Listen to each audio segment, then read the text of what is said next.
Bonsoir, chers téléspectatrices, téléspectateurs, bienvenue à votre émission Politis de ce vendredi 28 avril 2017. Ce soir, à la veille de la marche du manifeste des Haratines qui sera organisé demain, 29 avril, et qui coïncide avec la célébration du 4e anniversaire de ce mouvement de droits civils, politiques, économiques et sociaux des Haratines. Nous allons commencer cette émission par un hommage à feu Mohamed Saïd Ould Hamadi. Diallo, s'il vous plaît, l'élément.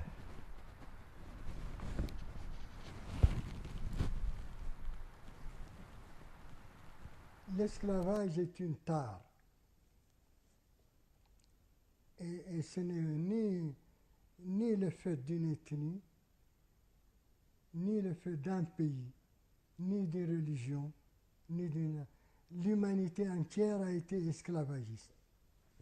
Il y en a qui ont dépassé ça. Il y en a qui sont encore, il y a les diversités de classes. En Mauritanie, et je le dis toujours, l'esclavage tel que vous êtes plus jeune que moi, vous n'avez peut-être pas connu, tel que je l'ai connu moi, dans certaines régions, c'était un esclavage qui est moins féroce que dans d'autres. Voilà, le manifeste pour les droits politiques, économiques et sociaux des Haratines au sein d'une Mauritanie unie, égalitaire et réconciliée avec elle-même est un appel historique dont l'objectif fondamental est d'inaugurer une nouvelle étape de l'évolution du pays, celle de l'émancipation véritable et définitive des Haratines et d'un développement équitable et durable bénéficiant à l'ensemble des Mauritaniens. Il est urgent, il est vital et il y va de l'intérêt de tous que cet appel soit enfin entendu. C'est bien l'appel de feu Mohamed Saïd Ould Hamadi lors de la première marche du manifeste pour les droits politiques, économiques et sociaux des Haratines. Ce soir, mon invité est l'ancien gouverneur Ahmed Douval Ould Massoud. Monsieur le gouverneur, bonsoir. Bonsoir, M. Ahmed. Voilà, merci d'avoir accepté notre invitation à la veille de votre marche. C'est moi qui vous remercie. Très bien. Je veux d'abord peut-être te féliciter, Merci. pour te remercier pour cette ouverture que tu as faite avec notre ancien président, Mohamed Saïd Hamadi, et pour lequel nous gardons encore un témoignage émouvant. C'est lui vraiment qui a marqué le manifeste. Parce que les deux premières marches, c'est lui qui les a effectuées. Et donc, vraiment, je te félicite de l'avoir introduit. Je voudrais aussi te féliciter toi-même pour l'émission, parce que moi j'ai été quand même parmi les téléspectateurs qui ont le plus contribué au retour de Politis. Parce que j'estime que c'est une émission quand même qui a un certain niveau et qui marque le paysage médiatique de la Mauritanie et même de l'extérieur. Donc nous avions, avec un groupe d'amis, été voir le directeur général, Cherna, pour faire des démarches afin que Politis revienne. Et je suis heureux aujourd'hui d'être l'invité donc de votre émission et je ne peux que m'en féliciter. Mais je voudrais aussi, si tu le permets, comme tu as rendu hommage à Feu Mohamed Saïd Hamadi, vous me permettez moi aussi de rendre hommage à mon père, Sambol Massoud, dont nous fêtons cette semaine le 30e anniversaire, dont nous célébrons cette semaine le 30e anniversaire de son décès. Mon père, Yarhamou, nous a beaucoup marqué. Et je peux dire que si aujourd'hui nous sommes arrivés, mes frères et moi, dans la position que nous occupons dans la société mauritanienne, c'est grâce à lui.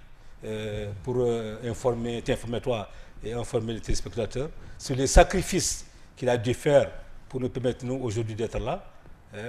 Il faisait le commerce transsaharien entre Rosso, qui est notre ville natale, et Tindouf, qui est au Sahara occidental.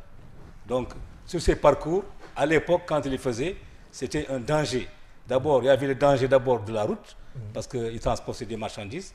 Donc, la Mauritanie n'était pas tout à fait pacifiée. Et il y avait ce qu'on appelait les copeaux de route. Il y avait le deuxième élément, qui était d'abord les puits, parce que sur ce trajet de 2000 km environ, il y a 4 ou 5 puits, donc qu'il ne faut pas rater. Et si vous le ratez, c'est fini.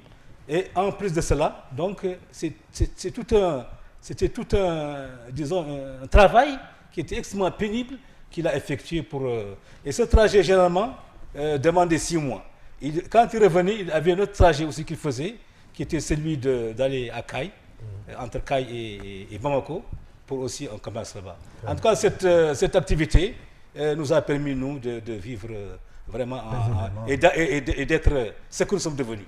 D'ailleurs, dans mon salon, à Nouakchott, ici, dans ma maison, dans ma villa, il y a un grand portrait de mon père où j'ai écrit « C'est à cet homme que nous devons tout, pour mes enfants, pour qu'ils sachent qu'il y a des gens qui se sont sacrifiés pour que nous puissions aujourd'hui vivre dans le confort et dans la situation dans laquelle nous nous trouvons. Que Dieu, je souhaite que Dieu l'accueille à son saint paradis et l'enveloppe de sa miséricorde. Parce que vraiment, s'il y a quelqu'un qui a un père, c'est bien moi, Ahmed Oual Missoul. Ah, tout le monde a un père quand même. Chacun a son père. Oui. Et bon, revenons un peu au sujet et parlons du manifeste des Haratines. C'est demain la 4e marche depuis 2013. Donc, qu'envisagez-vous? Écoutez, en vérité, nous n'avons comme arme que cette marche et ces pétitions et cette activité pacifique. Beaucoup de gens nous reprochent que nous n'avons rien fait, que la voie que nous suivons... Nous revenons. Mais comment organiseriez-vous demain cette marche?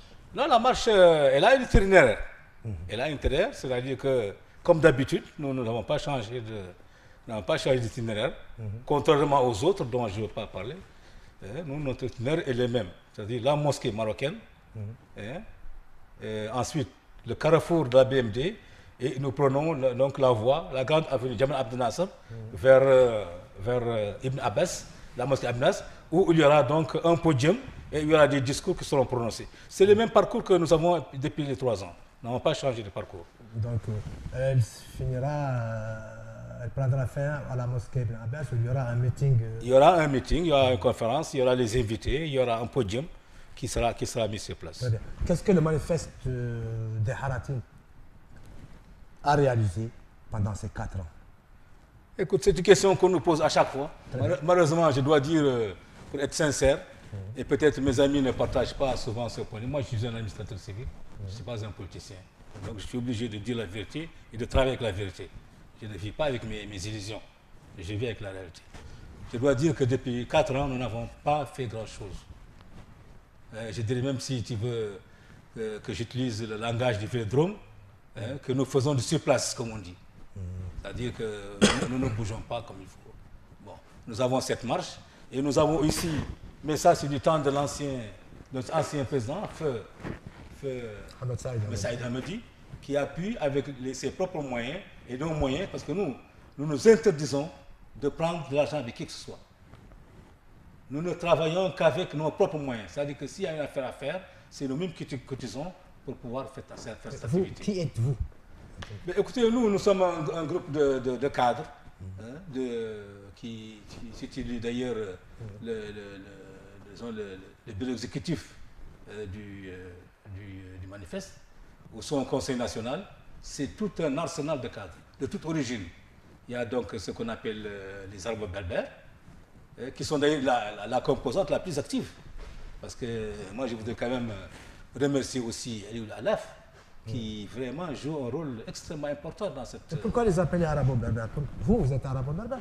Oui, bien sûr. Non, c'est-à-dire que c'est une appellation. C'est une appellation qui correspond un peu à un découpage. Mais nous ne sommes pas des Arabes, nous sommes des Arabes. Alors, pourquoi appeler C'est pour un peu dire, si tu veux aussi, on peut dire les mots. Si tu veux te faire ça. Mais moi, je préfère le thème arabe qui est plus... qui est un peu plus... Donc, je disais que c'est une composition de tous les Mauritaniens qui sont malades, vraiment malades, d'entendre qu'aujourd'hui encore, les Nations Unies envoient des commissaires en Mauritanie pour vérifier la situation d'esclavage. Ils ne vont ni au Maroc, ni au Sénégal, ni en Côte d'Ivoire, ni au Liban. Il n'y a que la Mauritanie qui est visée par ce... Vraiment, moi, ça me fait honte. Moi, j'ai honte pour moi-même, j'ai honte pour mon pays et j'ai honte pour Aziz. Mais les droits de l'homme concernent tous les pays du monde, monsieur le gouverneur. Pardon? Pas seulement la Mauritanie, les droits de l'homme concernent tous Non, mais pas l'esclavage, attention. il y a des droits de l'homme, dans les droits de l'homme, il y a une hiérarchie. L'esclavage. L'esclavage aussi était partout. Je termine, s'il te plaît, pour que les spectateurs puissent suivre ce que nous disons. Il faut que tu comprennes que dans la hiérarchie de la violation des droits de l'homme, l'esclavage est la situation la plus cruelle. Et le monde a décidé, il y a maintenant 2 siècles, de complètement se débarrasser de ce fléau. Et la preuve, c'est que les Nations Unies ont déclaré l'esclavage comme crime contre l'humanité. C'est-à-dire que si vous le faites... Même en Mauritanie, c'est un crime.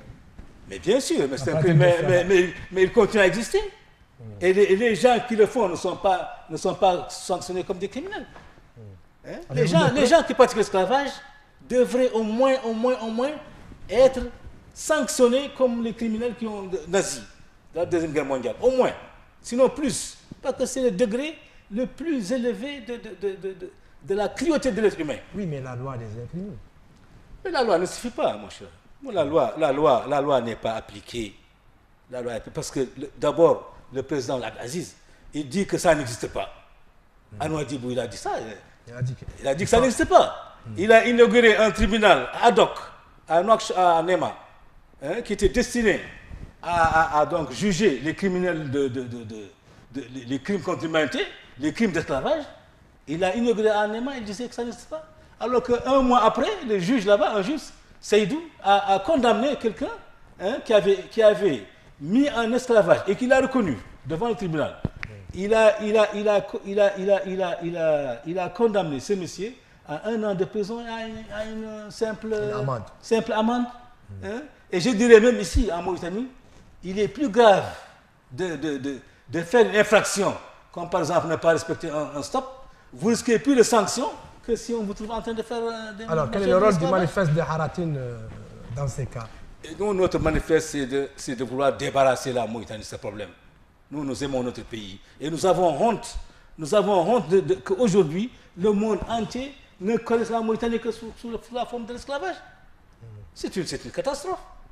C'est une catastrophe. Et je veux dire à ceux qui pensent que tout ça, qui sont là, qui peuvent faire ce qu'ils veulent et que bon, le monde ne compte pas, qui vont payer les conséquences. Si l'humanité parvient à se faire une idée définitive que la Mauritanie est un pays esclavagiste, mais il y aura des sanctions contre les Mauritaniens. Et le passeport mauritanien sera mal vu. Et d'ailleurs, il commence à être mal vu. Il commence à être mal vu à l'extérieur. Quand vous rentrez dans un aéroport et qu'on prend votre passeport, on dit mais ça c'est le pays d'esclavage. Oui. Et on vous le dit devant tout le monde. Vous le dites, alors que les rapporteurs spéciaux des Nations Unies ont toujours estimé que la Mauritanie est en train de lutter contre ces cas d'esclavage. D'ailleurs, les lois sont là. Écoutez-moi. Les lois sont là. Tadamoun fait le maximum possible. Des écoles dans les Adouaba rapproche ces gens à l'administration, mais c'est quelque chose quand même d'important, il faut dire. Mais c'est Samet. Nous ne devons pas. Si nous voulons tromper les autres, nous ne devons pas nous tromper nous-mêmes. Toi-même, tu sais en ton fort intérieur que rien de sérieux n'est fait. Il n'y a aucun Mauritanien aujourd'hui qui ignore que Tadamoun, c'est de la plaisanterie. Ça pour vous, hein? Non, pour tout le monde, mais qu'est-ce que Tadamoun a fait? Donnez-nous des preuves. Laisse-moi, je vais te donner des preuves. D'abord, M. Ahmed, quand vous regardez le programme, hein, le programme d'activité de Tadamoun, vous ne trouvez rien qui correspond à quelque chose. On fait ici un collège, vous faites un collège pour des gens qui ne savent ni lire ni écrire. Et vous le faites à des prix exorbitants. L'envoyé spécial des Nations Unies sur l'extrême pauvreté, il a dit, Philippe Alston, il dit que c'est illogique ce que fait Tadamoun. Et d'ailleurs, quand moi j'ai déjà dit... Je termine, s'il te plaît, je termine.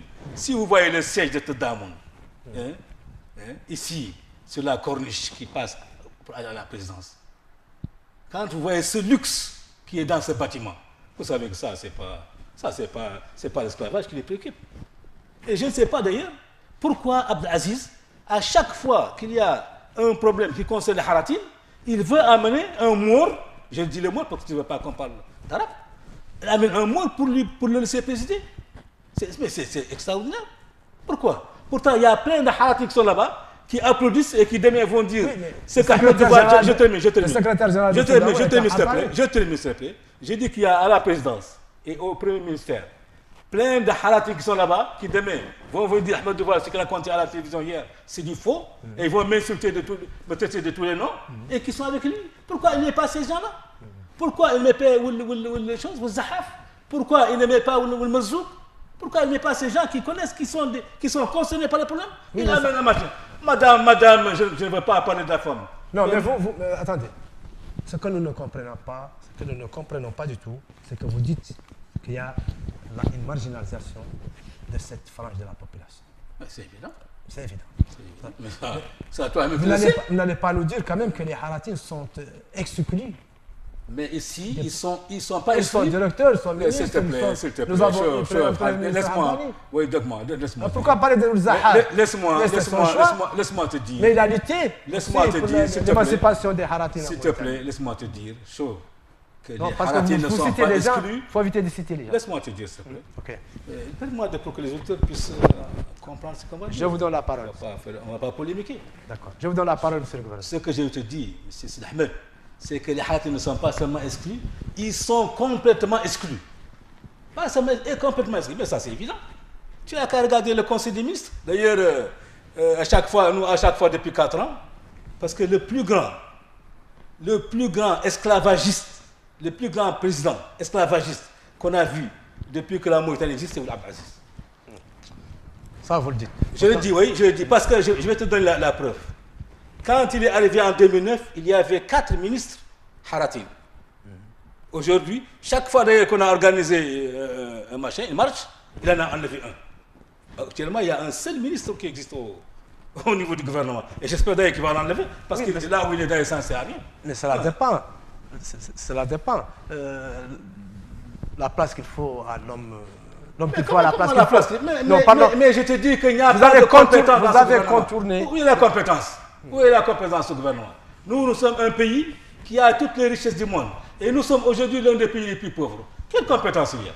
Personne ne peut parler. Qu'est-ce qui est compétent au niveau de ce Ce qui est certain, qu'est-ce qui est compétent? On dit souvent que votre mouvement, votre manifeste est politisé. Non, alors que vous devez être apolitique. Non. Ça, c'est les gens, comme on dit, qui veut noyer son chien, la culturage. C'est ça Nous n'avons absolument de politique et nous ne faisons rien avec la politique. Nous, ce que nous voulons, c'est que nous trouvons nos droits, que nos enfants puissent trouver le droit. Et je vais te dire mieux, je vais te donner un exemple très simple. 99%, et ça tu peux le vérifier. J'espère que tu as lu le document que j'ai écrit. Hein? Donc vous pouvez le rappeler au téléphone. Oui, je le rappelle parce que j'ai écrit un livre, j'ai écrit une tribune dans le Kidem qui est composée de 4 parties. La première partie, c'est j'accuse la France d'être responsable de la persistance de l'esclavage en Mauritanie. Parce que la France a joué un grand rôle. En 1848, la France a décidé de mettre fin à l'esclavage sur tous les continents. Partout elle est présente. Aux Antilles, aux Caraïbes, en Amérique latine, etc. En Afrique, elle a mis fin à cela, sauf en Mauritanie. Parce qu'en Mauritanie, les Maures, comme tu veux que je les appelle comme ça, ont décidé qu'ils ne voulaient pas se soumettre à cette Mais vous êtes mort, c'est ce que moi je ne comprends pas. S'il te plaît, mais moi je parle d'esclavagiste. Moi je te parle des Maures esclavagistes. Voilà, mettez esclavagiste. Voilà, c'est ça. Voilà. Écoutez, je te dis donc qu'en 1848, ils ont décidé qu'eux, ils ne se soumettraient pas à cette loi de 1848. C'était à la France de les obliger à respecter cette disposition. En plus, en 1905, il y a eu une loi qui concerne l'abolition de l'esclavage dans tous les pays africains. Les pays de l'ex-AOF et au Congo. Parce que ça concernait l'esclavage domestique. L'esclavage domestique que nous connaissons ici actuellement. Et cette loi a été appliquée dans tous les pays africains, sauf en Mauritanie. Parce qu'en Mauritanie, on a eu la malchance d'avoir Kopolani, c'est un salafiste. Kopolani était un arabisant, il a fait ses études en Algérie. Je vais te rappeler la formule qui est célèbre avec Baba Cheikh Sidia, qui était venu voir pendant le Ramadan. Et Baba lui avait demandé, Kopolani, ça est madame ça. Il a dit, ça le cas vous me servez. Ça veut dire qu'il connaît exactement les règles de l'islam. Et cette interpellation de Babou Sirdia est restée dans l'histoire. Donc, nous avons essayé d'avoir ce type d'administrateurs qui, bon, eux, tolèrent les choses, bon, etc. Bon, donc ils acceptent ça. Et ils ont continué jusqu'à la colonisation, jusqu'à la fin de la colonisation, à l'indépendance. À l'indépendance, il s'est trouvé que c'est les fils, les enfants, des anciens esclavagistes, hein, qui sont devenus au pouvoir et donc aujourd'hui c'est eux qui gèrent le pays. Donc ils ne veulent pas que les choses changent. Alors nous, c'est contre cette situation que nous voulons lutter. Nous voulons mettre fin à la situation. Nous voulons que nos enfants trouvent le droit. Actuellement, un jeune Hatani qui fait un concours, même s'il passe avec 30 points de différence à l'écrit, alors il est éliminé. 99%, ça c'est... Est-ce que vous avez des preuves sur Nous avons des preuves et ça y est dans notre manifeste. On donne des preuves. Avancez-le. Aujourd'hui, je vais te donner un exemple. Écrivez au président de la République. Mais le président ne reçoit pas ce qu'on veut lui expliquer. Mettez ces gens... Mais ce qu'on veut lui expliquer, ça, vous voyez, voilà, justement. Vous mettez vraiment le doigt sur la plaie. Ouais. C'est que le président, il doit recevoir pour qu'on lui dise ce dont nous souffrons. Non, parce que vous avez politisé votre manifeste. Non, on n'a pas politisé. Non, il n'y a aucune politique. Tous les leaders de ce manifeste sont des opposants politiques. Depuis 4 ans, président de la République. Laisse-moi, non, on n'est pas opposant. Non, on n'est pas opposant. Pourquoi on est opposant? Nous cherchons seulement, nous nous opposons à lui. Parce qu'il ne nous écoute pas. Parce qu'il n'essaye pas de trouver une solution à nos problèmes. Mais comment il parce qu'il ne nous reçoit même pas alors que... Le président de la République a créé des tribunaux. Exactement, pour d'incrimination. Et qu'est-ce qu'ils ont fait? Qu'est-ce qu'ils ont fait, ces tribunaux? Il a créé des lois. Qu'est-ce qu'ils ont fait? Mais ils sont en train de travailler, ils sont partout.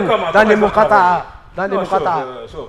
Mais pourquoi vous ne reconnaissez pas au moins ce qui a été fait concernant la lutte contre les séquelles de l'esclavage en Mauritanie? Mais je vous dis que rien n'est fait, c'est de la plaisanterie. C'est de la plaisanterie. Ça, vous le dites? Écoutez-moi, pour la première chose d'abord, quand vous avez, comme demain vous allez le voir, des milliers de gens qui marchent, hein, il faut le savoir. Pour dire, mais de quoi vous souffrez? Quel est le problème? Bilam a été reçu à l'Élysée. Pourtant, à l'Élysée, ils ont du travail, ils sont tous occupés. Il a été reçu. Et je l'ai fait d'ailleurs parce qu'il vient de recevoir aussi un peu de time. Tout le monde nous écoute sauf le président. Le président ne veut pas nous écouter. Lui, il a sa propre logique qui les fait fonctionner. Et il écoute des rapports que lui fait Madame de Fontenay ou M. Dupont, hein, et ensuite le type de dames, alors que ceux-ci sont en déphasage. Et moi, je ne comprends pas pourquoi ces fonctionnaires, on ne donne pas des haratis. Monsieur le gouverneur, vous utilisez... tu sais, je termine. Alors que tu sais qu'ici, pour le cas de la mer, on a mis Bamadi, on a mis Olaf pour gérer ça.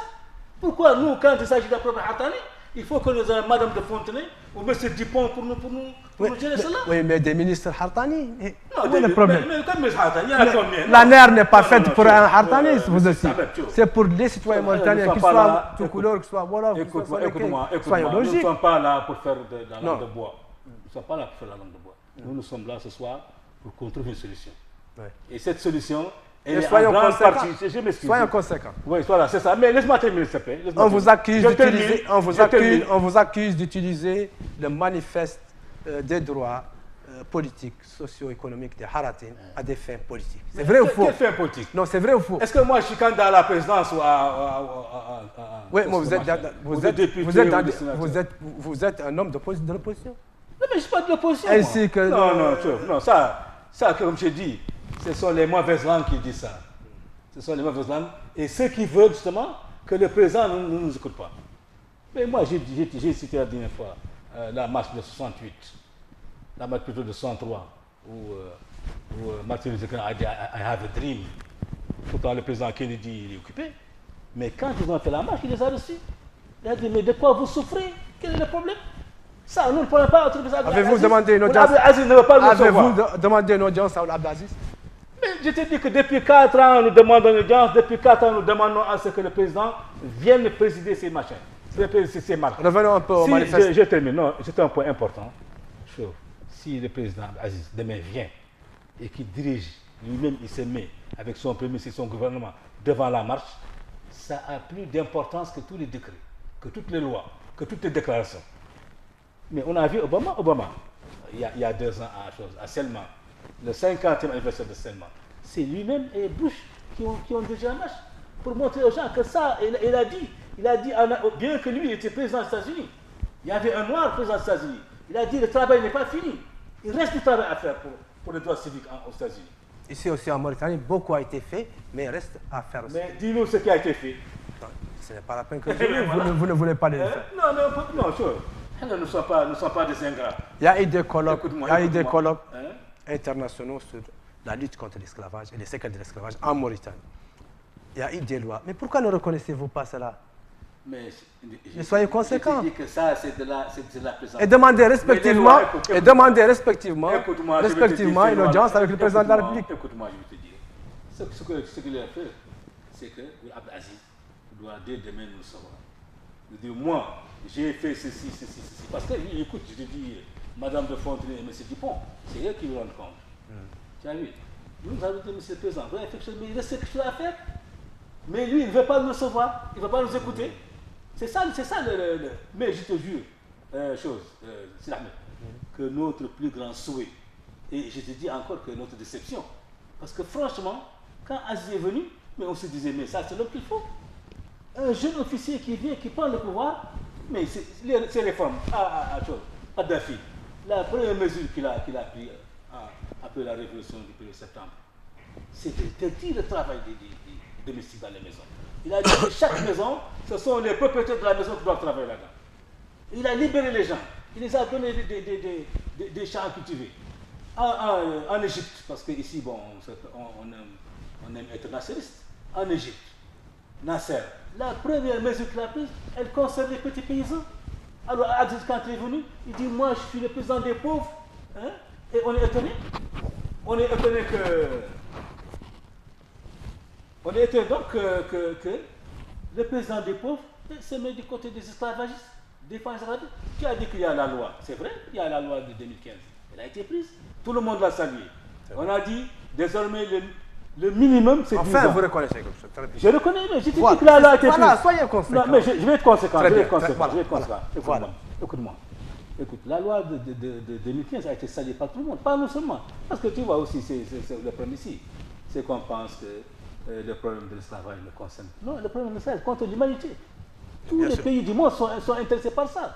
Parce qu'il est impossible d'admettre qu'aujourd'hui, qu'il y a encore des gens dans cette humanité qui sont encore soumis à ce type de soumission. Vous dites ça en américain, en français, mais il n'en revient pas. Il est révolté. Hein? Les Américains, ils ont actuellement un programme qui va les conduire dans 10 ans à l'Est Mars. Restons en Mauritanie, monsieur. Alors, là, je veux dire au président africain, au chef d'État africain, que Sarkozy a bien raison. Ce qu'il a dit à Dakar en 2007. Il a dit que l'Afrique n'est pas suffisamment encore rentrée dans l'histoire. C'est vrai. Comment c'est fait que nous, on est encore à ce stade de l'esclavage alors qu'il y a des gens qui sont en train de conquérir d'autres planètes? Personnellement, monsieur le gouverneur, moi je ne donne pas raison à Sarkozy. Et je ne sais pas pourquoi. Pourtant, il a raison. Revenons un peu. Non, revenons d'abord, non. Tu ne donnes pas raison, tu as tort de ne pas le donner. Non, mais vous lui donnez raison. Pourquoi? Explique-nous comment, en 2017, nous sommes aujourd'hui le 28 avril Monsieur 2017. Quelles sont les perspectives d'avenir du manifeste, s'il vous plaît? Pardon? Quelles sont les perspectives d'avenir du manifeste? Écoutez, nous avons une cette lutte. Et contrairement à ce que tu dis, nous n'avons rien de politique. Nous ne cherchons rien de politique. Moi, je ne suis pas être président, ni à être gouverneur, ni à être ministre, ni à être quoi que ce soit. Mais nous voulons que cette situation change. Et nos enfants commencent à être victimes de ça. Moi, j'ai mes enfants qui sont là, qui ont chacun un bac plus 4 et qui ne font pas de travail. Ils ne font rien. Ils l'auront certainement. Ils l'auront quand? Et pourtant, ils voient des gens, écoute-moi bien, et c'est là où je vais en venir, ils voient des gens qui étaient avec eux, qui ont été renvoyés de l'école et qui sont maintenant directeurs, secrétaire général de Maquin. La plus grande société aujourd'hui ici, la plus grande société en Mauritanie, écoute-moi bien, la plus grande société mauritanienne est dirigée par un type qui est presque analphabète, qui ne connaît absolument rien. Non. Ça, tout le monde le sait. Évitez cela, s'il vous plaît. Bon, c'est le 4e anniversaire de la publication du manifeste pour les droits politiques, économiques et sociaux des Haratines. On dit que cette marche aura cette année un cachet particulier. Quel est ce cachet? Non, ça dit que, bon, 4 ans quand même dans une vie, c'est assez important. 4 ans, c'est quand même, ça marque machin. Un cachet particulier. Un cachet particulier. Ce n'est pas par hasard la division qui a été faite au sein de votre manifeste. Non, cette division, nous n'en faisons pas. De toutes les façons. Nous, depuis 4 ans, nous menons la même action. Et nous savons qu'il y a d'autres gens qui, pour des raisons qui sont propres, ont voulu nous quitter, mais nous ne sommes sur la même voie. Mais si eux aussi ils travaillent dans le même sens que nous, si eux-mêmes ils travaillent dans le même sens que nous. Vas-y, le micro, s'il vous plaît.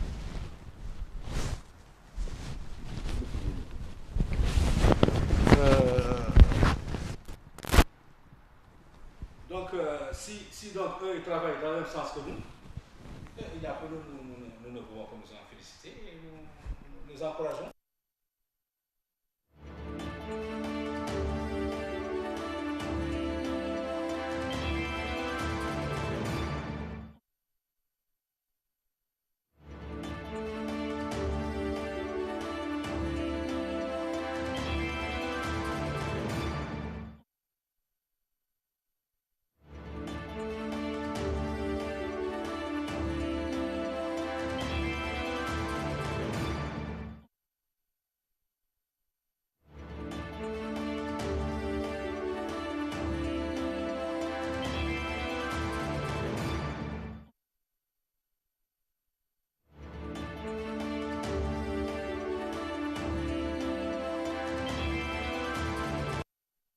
On s'excuse de ce problème technique indépendant de notre volonté et on continue. Je disais, monsieur le gouverneur, qu'est-ce qui s'est passé au sein de votre manifeste? Non, écoutez, le manifeste, bon, comme tous les mouvements, connaît des départs et des arrivées. Nous avons un groupe de nos amis qui ont estimé que la stratégie que nous avons mis en place et les activités que nous menons étaient trop molles et que ils estimaient qu'il fallait faire quelque chose de plus dynamique et surtout de décentraliser au niveau des régions. Nous avons estimé que c'est un moment qui est très délicat.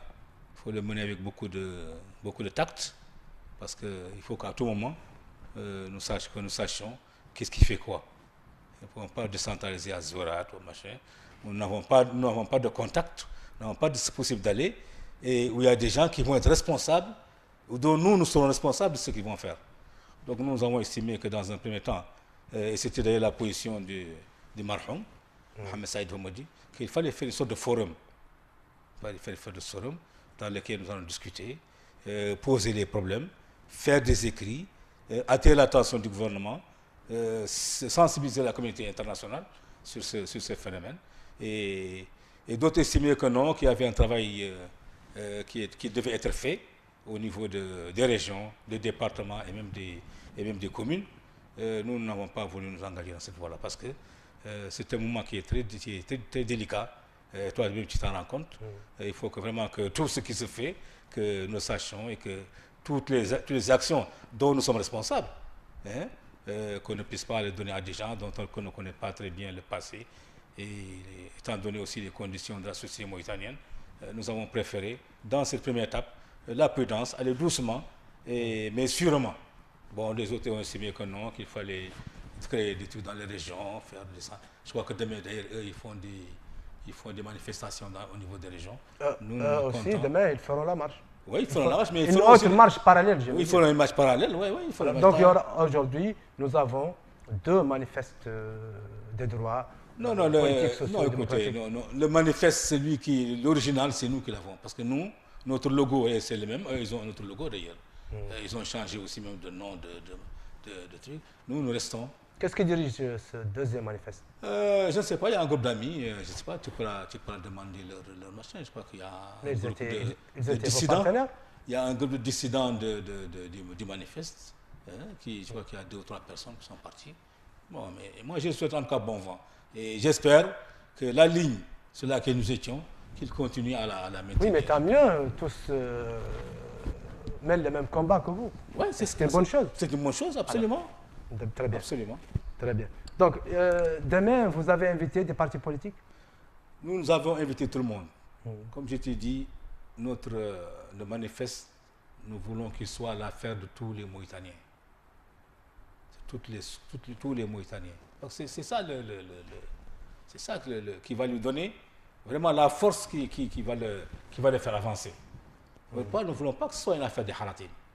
Nous voulons que ce soit l'affaire de tous les Mauritaniens. Parce que ça, c'est un premier droit de l'homme. Et je veux rappeler d'ailleurs qu'aux États-Unis, lors de la guerre de sécession, parce que nous avons des exemples quand même. Ouais, bien sûr. Lors de la guerre de sécession, des Américains blancs, jeunes, de 17, 18, 19 ans, 20 ans, sont morts, le sourire aux lèvres, parce qu'ils défendaient la cause des Noirs. Ils voulaient que les États-Unis cessent d'être un pays esclavagiste. Et d'ailleurs, c'était au bonheur, parce que si les États-Unis avaient continué sur la même voie et avaient fait sécession, je ne pense pas que ce sera aujourd'hui la puissance qui domine le monde. Donc nous souhaitons aussi que les Mauritaniens, à tous les niveaux, demain nous souhaitons voir tout le monde. Nous voulons tout le monde, les partis politiques, les syndicats, toutes les communautés, et même les diplomates. Les diplomates doivent nous assister. Mais pourquoi vous ne faites pas participer avec vous les anciens leaders du mouvement Hor, à savoir Merzoug, Boïdjel, Massoud El-Belkhair, des noms vraiment qui ont lutté pour l'émancipation des Haratines. Nous sommes ouverts à tout le monde. Ce sera vraiment un honneur pour nous. Si Massoud pouvait venir, si Boïdjel pouvait venir, si Merzoug pouvait venir, si Salem, si le ministre Salem pouvait venir, si Ould Boili, le président de l'Assemblée, pouvait venir, si le Mahsin ou le Haj, le président du Sénat, pouvait venir. Nous avons besoin de tout le monde. Nous sommes demandeurs. Mais pourquoi ils ne sont pas dans le staff du manifeste? C'est ça ma question. Non, ça c'est un autre élément. Bon, le staff du manifeste, il est composé par les gens qui ont voulu faire le manifeste. Oui, mais vous avez ignoré ces gens-là alors qu'ils se sont battus pour l'émancipation de la cause haratine en Mauritanie. Pas du tout. Si demain Massoud vient à la manifestation, nous nous mettons tous derrière lui. Si demain Merzoug vient, nous nous mettons tous derrière lui. Si Mohamed El Bouyli vient, est-ce que vous reconnaissez, si Abdelaziz vient demain, nous nous mettons tous derrière lui. Reconnaissez-vous à ces gens qu'ils ont été l'élite? Mais bien sûr, absolument. Non, sans eux, ce travail n'aurait pas été fait. Et ils l'ont pris au moment où c'était plus difficile, où on ne pouvait même pas parler de ça. Moi, Massoud, par exemple, a été à l'avant-garde de ce combat-là. Au moment où personne ne pouvait en parler. Exactement, Massoud. Pourquoi Massoud a appelé ses cadres et militants de s'abstenir de participer à la marche? C'est-à-dire que, bon, tu vois... Pourquoi? Non, nous ne voyons pas ça comme ça.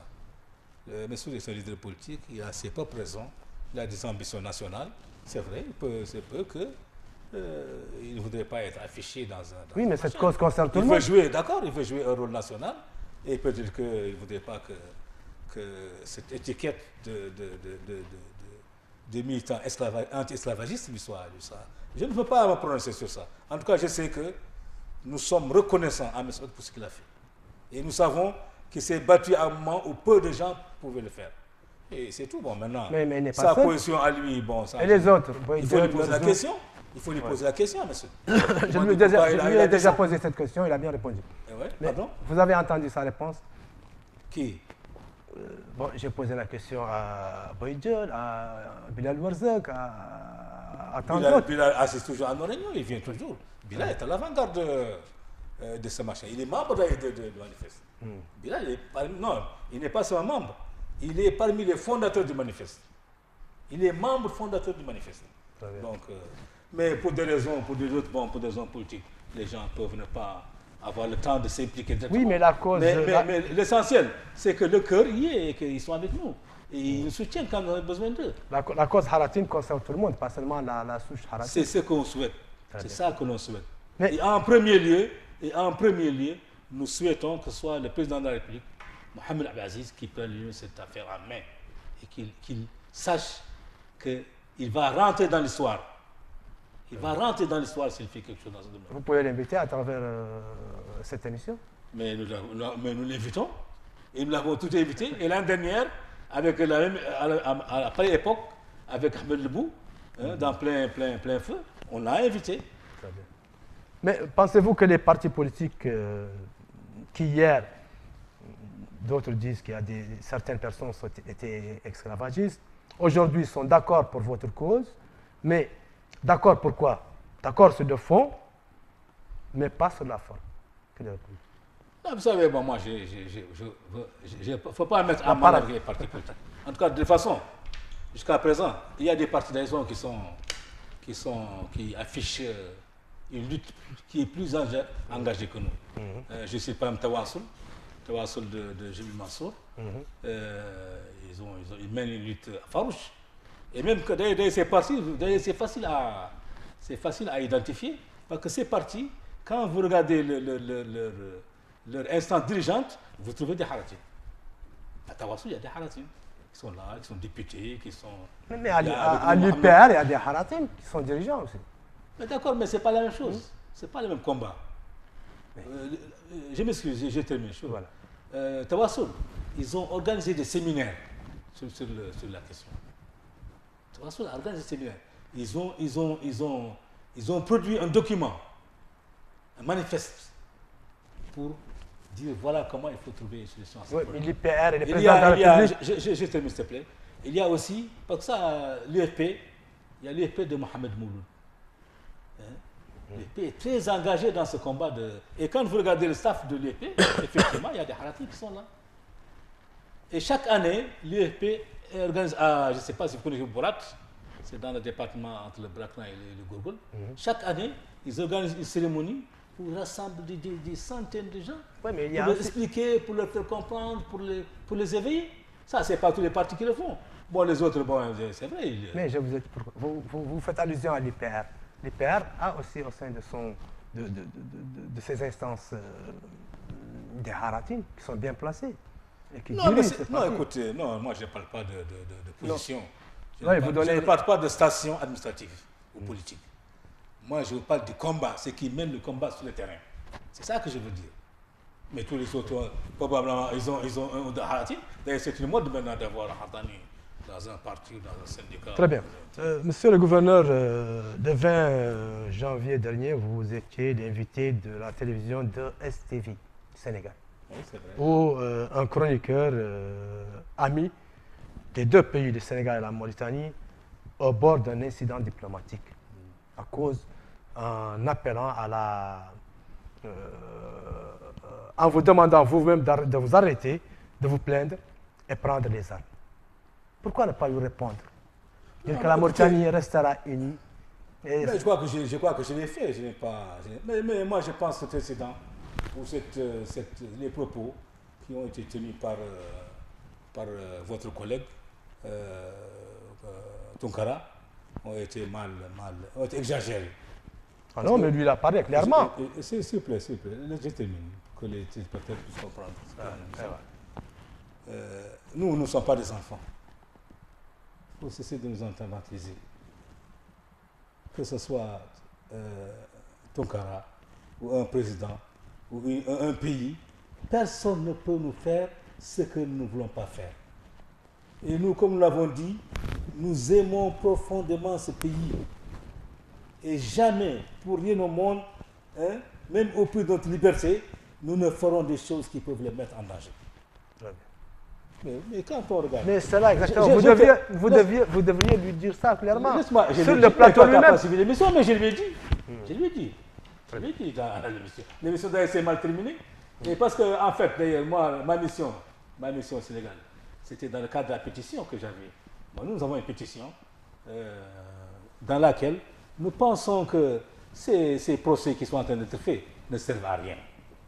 Parce que si nous prenons le dernier cas de Nema, où deux messieurs ont mis en esclavage 2 femmes et 10 enfants, pendant 40 ans, ils ont occupé d'un an de prison. Même s'ils les mettaient même 5 ans ou 6 ans, ça ne sert à rien. Nous avons voulu, moi et mon ami maître Mine Abdoulaye, l'avocat, je ne sais pas si vous le connaissez, nous avons pensé qu'il fallait voir autre chose. C'est-à-dire faire un plan Marshall. Parce que le problème est un problème économique. C'est un problème d'éducation, c'est un problème de santé, c'est un problème de niveau de vie, c'est-à-dire l'accès à la santé, à l'école, aux formes modernes de vie. C'est ça le problème. Donc nous pensons que c'est un plan Marshall qu'il faut. C'est inutile de continuer ces tribunaux qui coûtent très cher et qui ne servent à rien. Parce que quelqu'un qui met 12 personnes en esclavage pendant 40 ans et on le condamne à 1 an. Actuellement, il est en train de se promener. Ça ne sert à rien. Il faut qu'on voit d'autres choses, d'autres solutions. Donc, moi, c'était dans ce cadre que j'étais au Sénégal. D'ailleurs, je t'informe que je vais aller en France et aux États-Unis pour ça aussi. Et en Angleterre.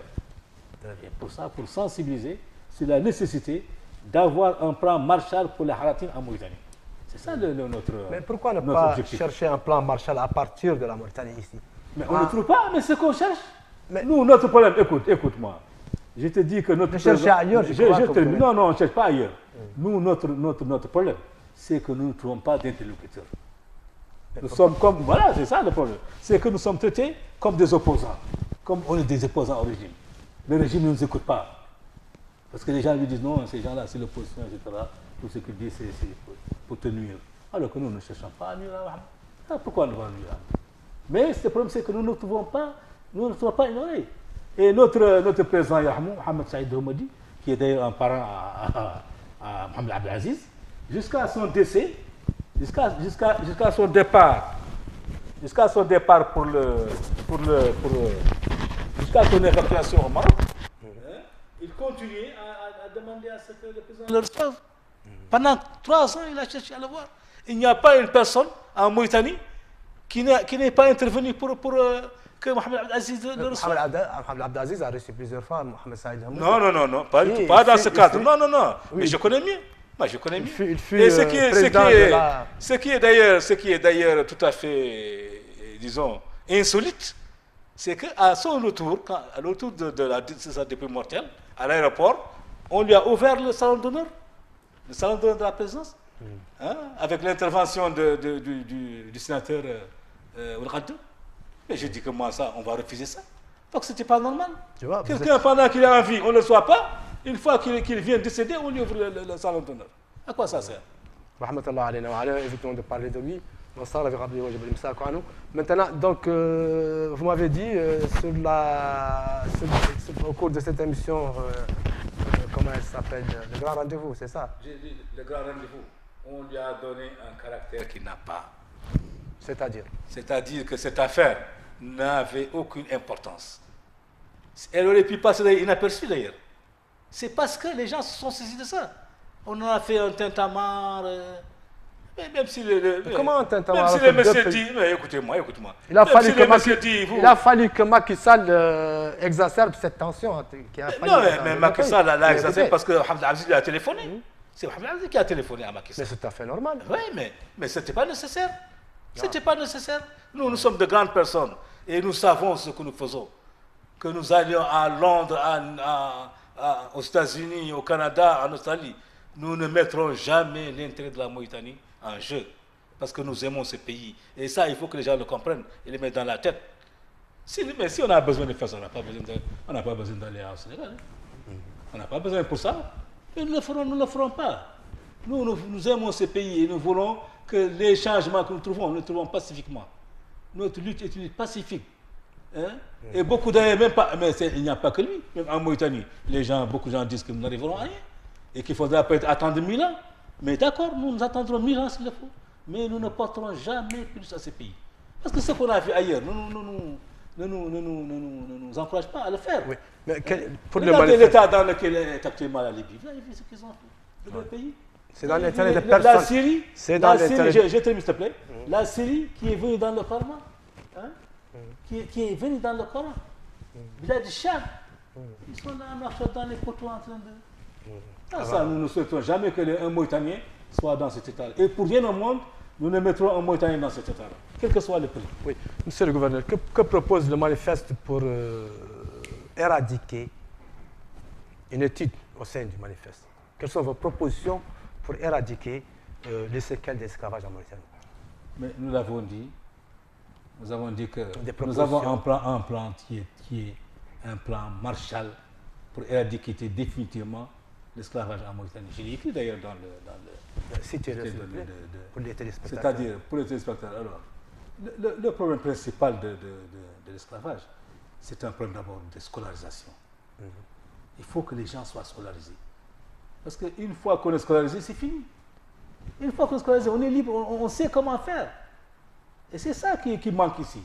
c'est que les gens n'ont pas accès à l'école. Pourquoi ils n'ont pas accès à l'école alors que les écoles sont partout et l'éducation est libre? Mais non, qu'est-ce qui ne va pas? Écoute-moi, il ne faut pas dire que l'école est partout. L'école n'est pas partout d'abord.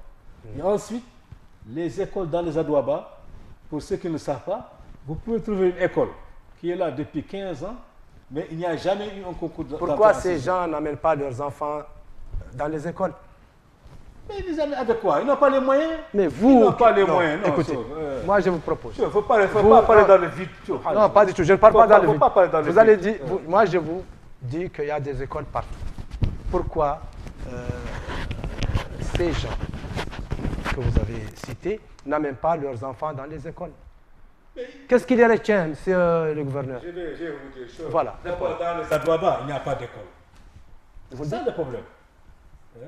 Les écoles Dans sont les partout. Adouaba, il n'y a plus de. D'ailleurs, tu me fais d'ailleurs penser à une chose parce que on constate surtout à propos de nos amis diplomates. Hein? Je n'ai pas vu depuis une trentaine d'années un diplomate étranger, un diplomate qui s'est rendu dans les Adouaba pour voir la situation des Adouaba. On a même vu ici des ambassades qui s'occupent de restaurer des vieux ouvrages. Bon, on comprend. Mais ces diplomates auraient dû aller dans les Adouaba voir.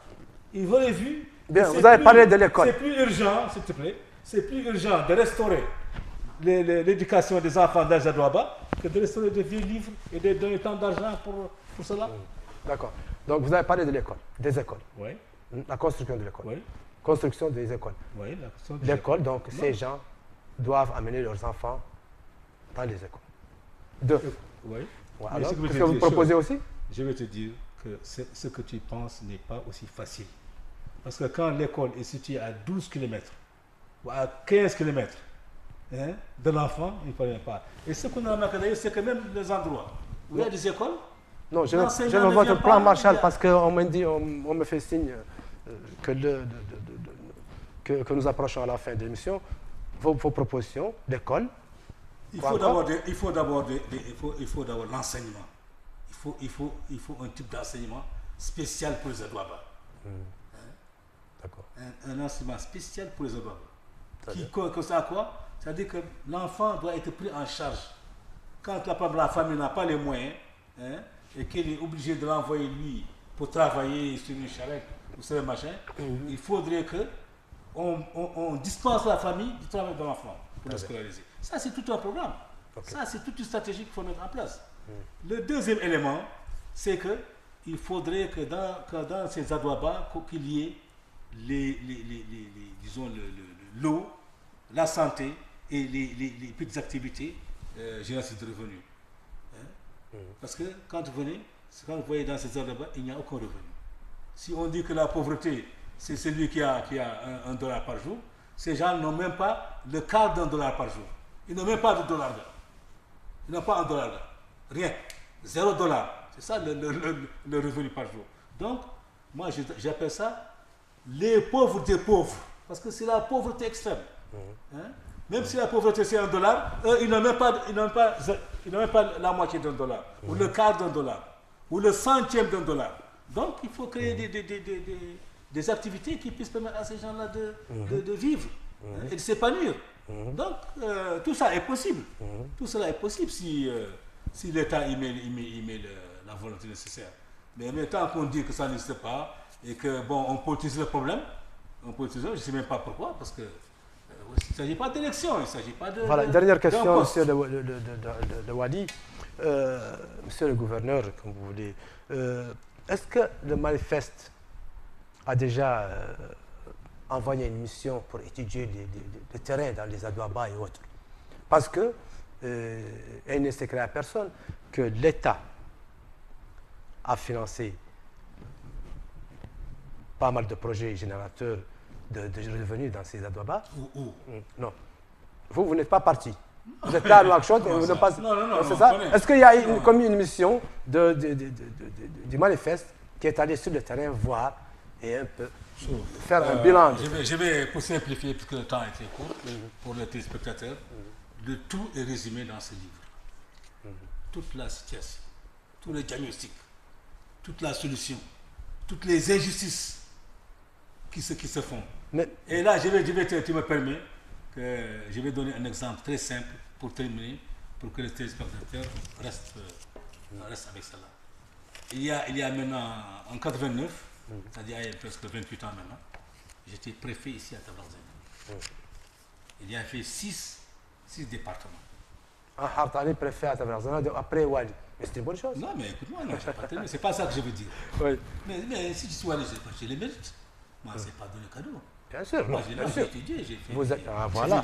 Pour ça. On ne me l'a pas donné comme ça. Bien sûr. Voilà, c'est ça. Donc, ce que je veux t'expliquer, c'est d'abord le pourcentage. Je veux dire qu'il y avait 6 départements, 6 Moukapa. Moi, j'étais préfet à Tabarzani. Et Mohamed Le Bouilil, qui est l'actuel président de l'Assemblée nationale, était le préfet de Toujini. On avait un autre ami qui était préfet de Duxar, Diaye Abdoulaye. Bien, Abdallah. Donc, c'était 6 départements, c'était réparti. Actuellement, il y a 9 départements, il n'y a aucun Hartani. Il y a 9 adjoints au préfet, il n'y a aucun Hartani. Il y a 9 mairies, il n'y a aucun Hartani. Il y a 9 secrétaires généraux de mairie, il n'y a pas de Hartani. Bien. Il y a, écoute, non, je n'ai pas terminé. Il y a 3 régions. Il y a 3 régions en Occident. À l'époque, il y avait une seule région. Et chaque région a un adjoint. Il n'y a aucun Hartani. Chaque région a 5 conseillers. Il n'y a aucun Hartani. Mais ça, quand même, c'est flagrant. Ça, c'est flagrant. Très bien. Hein? Et Voilà. donc, quand nous parlons d'exclusion, alors que si vous allez, monsieur Sid Ahmed, au ministère de l'Intérieur, vous trouverez des Hartani qui sont très compétents, qui sont là et qui ne parlent pas à se faire nommer. C'est ça le drame. Voilà. Donc, Est-ce que toi, vous drame normal, tu trouves qu'à la capitale Nouakchott, qui est la vitrine de la Mauritanie, et que tout le monde regarde, sur les 50 ou 60 autorités qu'il y a, il n'y a qu'un Hartani. Ça, c'est pas juste. C'est pas normal. il nous reste 2 minutes. Je vous donne un dernier mot sur la marche de demain, M. Louaï. La marche de demain, comme je l'ai dit au départ, nous invitons tout le monde, et particulièrement ce qu'on appelle la communauté Maure, parce que nous, comme on dit, nous sommes les mêmes, parce que nous-mêmes nous sommes des Maures. Nous sommes des Maures, Exactement. n'est-ce pas? Très bien. Donc nous voulons que cette manifestation, que ce ne soit pas nous qui sommes là-bas. Et ça, malheureusement, c'est ça le constat que nous faisons. Nous, quand nous marchons, les autres sont là et nous regardent. Nous voulons qu'ils viennent avec nous, parce que nous sommes les mêmes. Et ce combat, comme je l'ai dit, et comme ça a été le cas partout, ce sont toutes les communautés qui sont engagées pour ça. Hein? Parce que les Haratiniens ne peuvent pas régler le problème. C'est ça que nous connaissons. Nous avons besoin de Maure avec nous. Nous avons besoin des Maure avec nous. Nous avons besoin des Poulars avec nous. Nous avons besoin des Soninké avec nous. Nous avons besoin des Bambara avec nous. Nous avons besoin de tous les étrangers qui vivent à Nouakchott de venir avec nous. Donc ça, c'est un combat contre l'humanité. Et ceux qui disent que c'est une ingérence ou ça, c'est les problèmes d'un pays, non. Les problèmes des droits de l'homme et l'esclavage, les Nations Unies l'ont déclaré crime contre l'humanité. Ça veut dire que chaque personne, sur les 7 milliards d'individus, s'il y a une seule personne qui est concernée, elle-même, elle est concernée par cela. Elle doit l'aider à se libérer de ça. Parce que c'est l'être humain. C'est à partir de 15h, c'est ça, non? À partir de 15h à la maison des jeunes, la nouvelle maison des jeunes, c'est-à-dire la mosquée marocaine.